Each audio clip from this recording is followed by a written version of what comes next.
Nah, sobat semuanya, kita balik lagi setelah di video sebelumnya kita mereview dari Kinatah Singo Barungnya Pak Lurah Sigit. Nah, di video ini kita akan mereview dari koleksi beliau yang berpamor udan mas.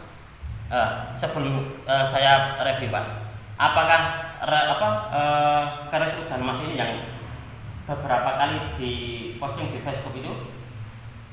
Belum pernah. Oh, belum pernah. Apakah juga ada ini sertifikatnya? Ada. Keren sekali jawabannya. Karena ini sobat, apa ya, 2 atau 3 harian yang lalu saya melihat dari statusnya dari Pak Sigit itu beliau memposting udan mas juga. Berarti bukan itu Pak? Bukan. Nah, ini yang lainnya berarti saya juga penasaran nih sobat semuanya. Oh, ini sertifikatnya? Iya. Ini adalah sertifikatnya sobat. Sebelum kita akan melihat ini kerisnya seperti apa, kita lihat dulu untuk ini sertifikatnya. Nah, di sini sobat, untuk identifikasi pusakanya ini adalah dia jenis pusakanya keris lurus, masih lurus. Lalu untuk dapurnya ini dapur brojol dan pamornya udan mas. Nah, Pak Lurah Sigit, jenis-jenis dari pamor udan mas ini adalah untuk saat ini kan sangat sulit sekali. Iya. Yang sepuh sangat sulit. Nah, yang sepuh sangat sulit sekali. Dan ini sepuh bertangguh Mataram Senopati. Wow, keren sekali sobat semuanya. Nah, ini dia bertangguhnya Mataram Senopati. Warangkanya Gayaman Yogyakarta. Nah, koleksinya Pak Sigit Wicaksono Eskom. Auranya kejayaan dan kerezekian. Oh Pak Lurah, untuk tuah dari udan mas sendiri, menurut Pak Lurah itu kira-kira apa Pak? Jadi untuk ada beberapa pamor kerezekian yang memang wajib dimiliki oleh suatu pekerjaan di bidang usaha, wirausaha. Oke. Pengusaha gitu. Usaha ya pedagang itu wajib miliki pusaka ini udan mas, bonang renenteng. Oh gitu. Udan mas, bonang renenteng, terus tumpal keli. Tumpal keli. Wah, ini saya baru dengar nih. Belum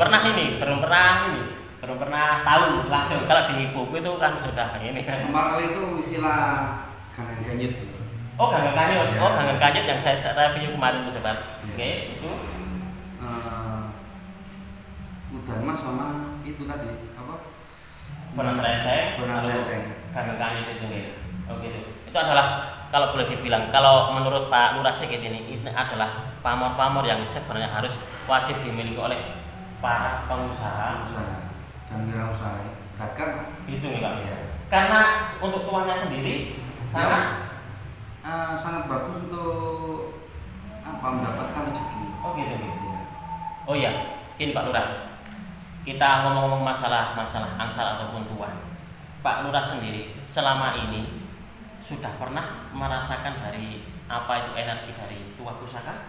Ya, setiap hari. Nah, menurut Pak Lurah sendiri, apakah pusaka itu benar-benar memang ada tuahnya atau tidak? Ya, dulu itu seorang ibu dalam bikin sebuah pusaka itu ritualnya itu berat. Ritualnya juga banyak. Belum lagi istilahnya sebelum memulai sebuah pekerjaan, beliau pasti mengadakan acara selamatan. Nah, di situ terkandung doa-doa untuk kesejahteraan pemiliknya. Makanya di pamor-pamor tertentu memang di situ sudah diberikan doa sama si pembuat untuk menyampu yang terpilih. Nah, kenapa aku terpilih? Karena beberapa keris yang memang bagus bentuknya, bagus pembersihannya maupun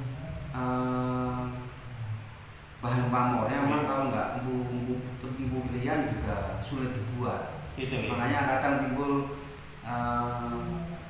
seperti membuat udan mas tapi nggak bisa jadi, nggak bisa teratur gitu. Ya, gagal gitu ya. Gagal sehingga orang bilang udan mas tiban. Itu hanya istilah yang dibuat oleh orang-orang sekarang Karena Oke, sebetulnya udan mas tuh nggak ada udan mas tiban. Di Solo itu pun pakar-pakar Solo bilang udan mas ya udan mas, nggak ada udan mas tiban. Karena apa? Udan mas itu pamerekan. Jadi bentuknya juga ya seperti itu. Ada titik-titik bulatan-bulatan seperti obat nyamuk 2, 1, 2, 1, 2, 1. Nah, ini salah satu apa ya? Pengetahuan baru. Kalau di teman-teman pecinta tosan aji kan memang selalu katakanlah kalau saya pribadi kayak semacam kayak pos multah gitu Pak. Tapi bentuknya ada 1 atau 2 yang seperti kayak udan mas sudah dibilangnya sudah udan mas tiban. Kalau menurut Pak Lurah Sigit, udan mas tiban itu sebenarnya nggak ada. Nggak ada, itu bahasa bakul. Bahasa pedagang. Oh gitu. Iya. Karena apa? Bagaimanapun juga kita itu kiblatnya tetap itu pusaka ya di Keraton Solo. Gitu. Iya, karena apa? Mulai pengarang ataupun apapun itu baca di sana. Mulai pertama Serat Centili dibuat, ya pada tahun sekitar 1700-1800 itu pun bahasanya juga bahasa kuno dan itu pun menjadi pedoman sampai sekarang. Oh gitu. Menjadi literatur yang dibuka manakala seorang itu mendapatkan sebuah buku. Oh, Ini makanya kita kadang risih dengan perkataan beberapa orang yang mengaku pakar karena dia mentang-mentang punya banyak koleksi, nah, sehingga mengatakan bahasanya harusnya seperti ini, harus seperti ini tanpa melihat pakem literaturnya. Iya, literatur yang benar. Makanya kalau memang ada beberapa kolektor pusaka yang memang merasa mumpuni, nah, sebelum membuat statement, silakan untuk menerbitkan buku yang sudah diteliti oleh beberapa pakar memang betul-betul benar apa yang dikatakan. Oh gitu. Kalau kita sih tetap kalau nggak pakem ya saya nggak berani ngomong. Gitu aja. Gitu. Ini kalau boleh dibilang sobat semuanya, Pak Lurah Sigit ini adalah seseorang yang kritis di dalam masalah bab pusaka. Tapi kritisnya itu adalah untuk kebenaran, gitu Pak. Ya untuk memajukan generasi muda kita nantinya agar tidak membuat suatu kesalahan beruntun. Iya, kesalahan yang beruntun sehingga loncat dari pakem yang ada. Oh gitu. Karena untuk Pak Lurah sendiri sobat, beliau memang orang terpelajar. Jadi juga ini customer saya itu rata-rata memang orang-orang terpelajar gitu. Dan saya juga senang sekali kalau bertemu dengan orang-orang yang kritis tapi kritisnya ini benar gitu, seperti itu Pak. Iya. Daripada gini ngomong gini tapi ini nggak ada dasarnya, itu kurang inilah. Karena bagaimanapun juga channel ini dibuat adalah untuk sarana belajar sobat semuanya. Jadi di sini saya betul-betul ini mengedukasi gitu. Kalau saya bukan mengedukasi sih Pak, iya. Kita belajar bersama gitu loh. Karena kalau mengedukasi kan kayaknya saya lebih ini lebih tahu gitu. Enggak, karena di sini saya mengajak kalian semuanya untuk belajar bersama kepada orang-orang yang istilahnya itu yang ya sedikit tahu daripada kita semuanya. Kita akan lanjut lagi ini untuk melihat dari kerisnya seperti apa. Boleh Pak ya, dilihat ya. Monggo. Amin. Nah, ini memang tata cara untuk memberikan pusaka. Ini seperti ini. Oh, untuk ya benar sekali. Untuk saya? Ya ini Seperti ini. Iya. Nah, ini sobat. Ini adalah tata cara memberikan pusaka dari orang sepuh kepada yang lebih muda adalah untuk tangannya yang memberikan ini di atas ini Pak. Iya. Dan untuk yang menerima ini di bagian bawah. Ini seperti ini sobat. Nah, luar biasa sekali. Ini saya juga ini selalu belajar sobat semuanya. Nah, kalau kalian lihat di sini untuk warangkanya dia sangat sederhana sekali sobat semuanya. Tapi kalau untuk pendoknya ini apakah ini perak? Perak. Dan ini adalah perak lawasan atau lamen sobat semuanya. Nah, ini. Dan di bagian baliknya ini ada semacam kayak tulisan. Ini kemungkinan adalah tulisan ini jumlah koleksinya Pak Lurah.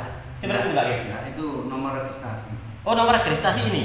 Iya. Oh, ini sobat semuanya, ini 4121 ini adalah sesuai dengan nomor registrasi yang ada di sertifikatnya. Oh, seperti ini. Baik sekali. Boleh saya buka? Keren sekali ini.